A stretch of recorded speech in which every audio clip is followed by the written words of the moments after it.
Hey Rebel Rouser, I'm Alan Voivod and this is Star Wars 7x7, your daily dose of Star Wars joy, and thank you so much for joining me for it. So this is our fourth series of looks at short stories from the 40th anniversary collection called From a Certain Point of View, celebrating Return of the Jedi's anniversary, and The Burden of Leadership features Lando Calrissian. Now, as opposed to previous stories that we talked about, No Contingency and From a Certain Point of View, this one had the opportunity, I guess, to draw stuff from, say, Solo: A Star Wars Story, but it did not.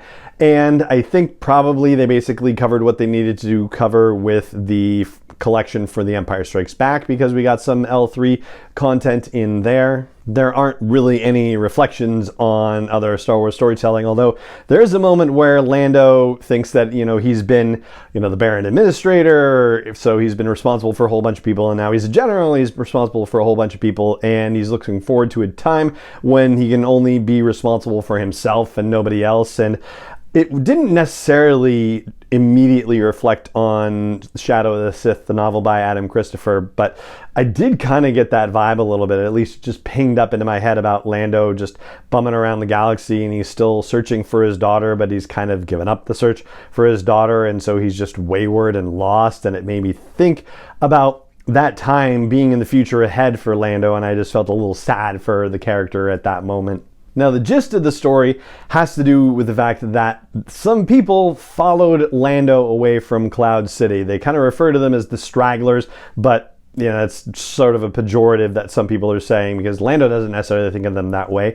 They are just a variety of people who decided that they were going to get out from under the Emperor's thumb on Cloud City, and no other options for these particular people other than to just go with Lando and hope they could find some refuge within the Rebel Alliance. But some of them are actually potentially going to work for the Rebel Alliance, except for one character who reveals to another character that he may be interested in defecting and ditching the Rebel Alliance as they are on their way to the climactic battle at Endor. And so this becomes a situation where Lando has to kind of give a monologue about why it's important that they are part of the Rebel Alliance, what it is they're actually doing there, why this connects with what Lando had been doing on Cloud City. And one of the things that he promised is that he was going to keep everybody, out of the Emperor's attention, the Empire's attention, and for a long time he did, but the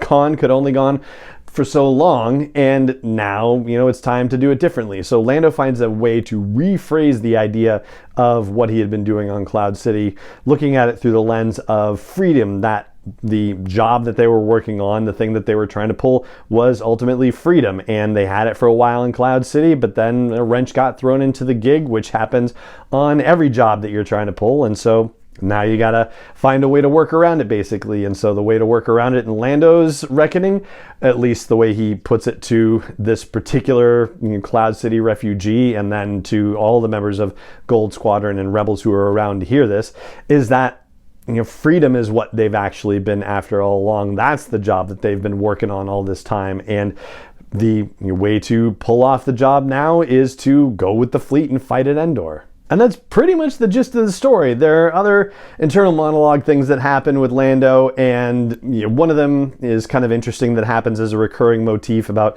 Lando essentially thinking about what other possibilities might have been if he had taken this path instead of that path at various points in his life, and in particular things that happened during the course of the events of The Empire Strikes Back, and again with Return of the Jedi. And I will say, I think that writing Lando must be a particular challenge, because he has so much personality and savoir-faire. He is just such an incredibly unique character that you got to be good to pull it off, and I will say this one was pulled off well. It's another one of the stories where not a heck of a lot happens, and that's okay. It's still an interesting glimpse into the mind of Lando. It mostly takes place during the events of Return of the Jedi, with, again, some flashbacky stuff that happens. So that's just about gonna wrap it up for our fourth series of looks at the short stories in From a Certain Point of View, the collection celebrating 40 years of Return of the Jedi. I have to say, this particular set of four, I think as a group, is my favorite set of four that we've talked about so far. But